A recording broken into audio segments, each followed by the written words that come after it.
সাম্প্রতিক বছরগুলোতে বিশ্ববাজারে স্বর্ণের দাম রেকর্ড পরিমাণে বেড়েছে। বাজারে অনিশ্চয়তার কারণে কেন্দ্রীয় ব্যাংক ও ব্যবসায়ীরা নিরাপদ বিনিয়োগ মনে করে স্বর্ণ কেনায় ঝোঁকার কারণেই এটা হয়েছে বলে মনে করা হচ্ছে।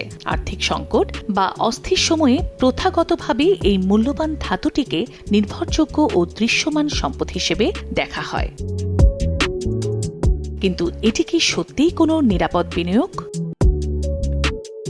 গত এক শতাব্দীর মধ্যে বৈশ্বিক বাণিজ্য নীতিতে অন্যতম বড় পরিবর্তন ছিল মার্কিন প্রেসিডেন্ট ডোনাল্ড ট্রাম্পের শুল্ক আরোপ, যার প্রতিক্রিয়ায় গত সপ্তাহে স্বর্ণের দাম রেকর্ড পরিমাণে বেড়ে যায়। শুল্ক ও বাণিজ্য যুদ্ধ নিয়ে উদ্বেগের কারণে চলতি বছর বারবার স্বর্ণের রেকর্ড ভেঙেছে।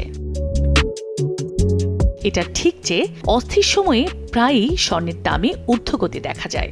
অর্থবাজার ধসে পড়লে হঠাৎ করে স্বর্ণ কেনার হিড়িক শুরু হয়, যেখানে বিপুল সংখ্যক ক্রেতা স্বর্ণ কেনার চেষ্টা করেন। এখন প্রশ্ন দাঁড়ায়, তাহলে স্বর্ণ কিনছে কারা? হয় সরকার, ব্যক্তিগত বিনিয়োগকারী অথবা খুচরো বিনিয়োগকারী।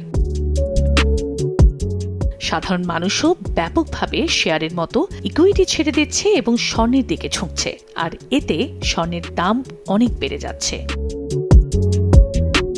প্রথাগতভাবে আর্থিক অনিশ্চয়তার সময়ে স্বর্ণকে সবচেয়ে নির্ভরযোগ্য ধাতু হিসেবে ধরা হয়, তবে আর্থিক বাজারের অনিশ্চয়তা স্বর্ণকেও প্রভাবিত করতে পারে।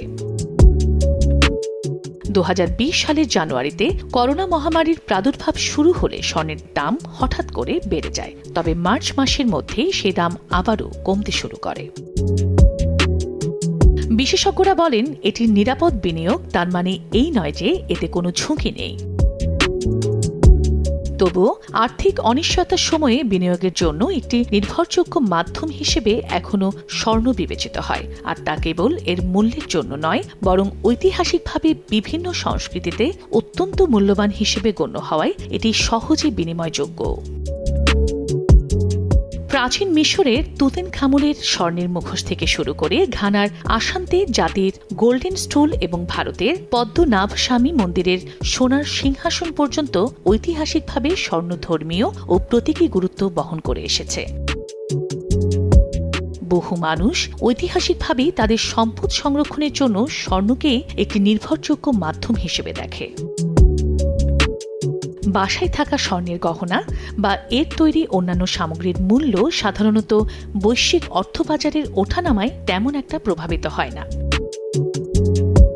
তবে ধাতুটিতে বড় পরিমাণে বিনিয়োগ করা হলে তা বড় বড় আর্থিক প্রতিষ্ঠানের কার্যকলাপের ওপর নির্ভরশীল হয়ে পড়তে পারে। তবে সাম্প্রতিক সময়ে স্বর্ণের দাম বাড়ার পেছনে কেন্দ্রীয় ব্যাংকগুলোর অনেক বেশি করে সোনা কেনার কারণকেই দায়ী করেন বিশ্লেষকরা। অনিশ্চয়তার সময়ে রিজার্ভ শক্তিশালী করতে ব্যাংকগুলো শেয়ারের বিনিয়োগ থেকে সরে এসে প্রচুর পরিমাণে স্বর্ণ কিনছে। তবে এর আরেকটা অর্থ দাঁড়ায় যে অস্থির সময়ে মূল্যবান এই ধাতুতে বিনিয়োগ ঝুঁকিপূর্ণ হতে পারে। স্বর্ণের দাম বাড়বে এই আশায় বিনিয়োগ করাটা এখনও ঝুঁকিপূর্ণ কৌশল, কারণ একবার বাজারে স্বস্তি চলে এলে এবং সরকারগুলো স্বাভাবিক অবস্থানে ফিরে এলে মানুষ আবারও